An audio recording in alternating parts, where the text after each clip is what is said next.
പ്രത്യേകം നല്ലതാണ്. റമദാൻ കഴിഞ്ഞാൽ ഏറ്റവും നോമ്പിന് പുണ്യമുള്ള മാസമാണ് മുഹറം.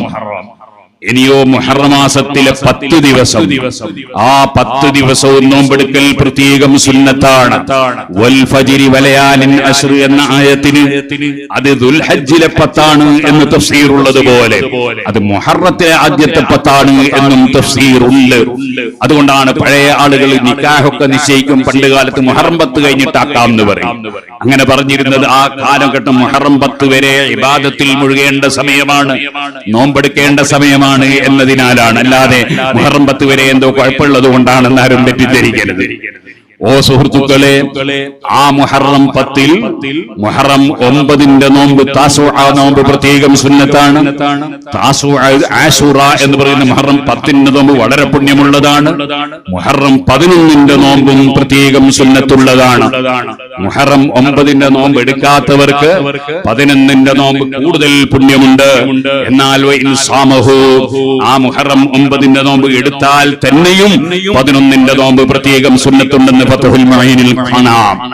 അപ്പൊ മുഹറം 9, 10, 11 3 ദിവസവും പ്രത്യേകം നോമ്പെടുക്കൽ സുന്നത്തുള്ള ദിനങ്ങളാണ്.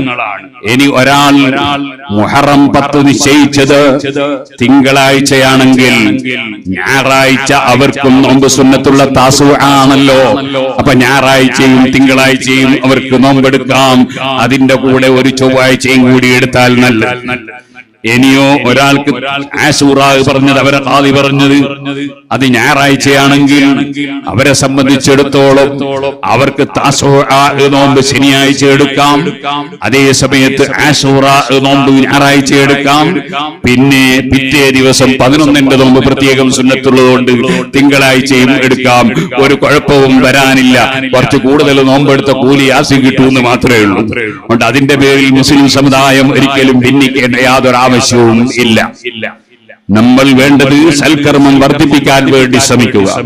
സുന്നത്ത് നോമ്പുകളും സുന്നത്ത് നിസ്കാരങ്ങളും ഖുർആനോത്തും ദിക്റും സലാത്തും ഒക്കെ വർദ്ധിപ്പിക്കുക.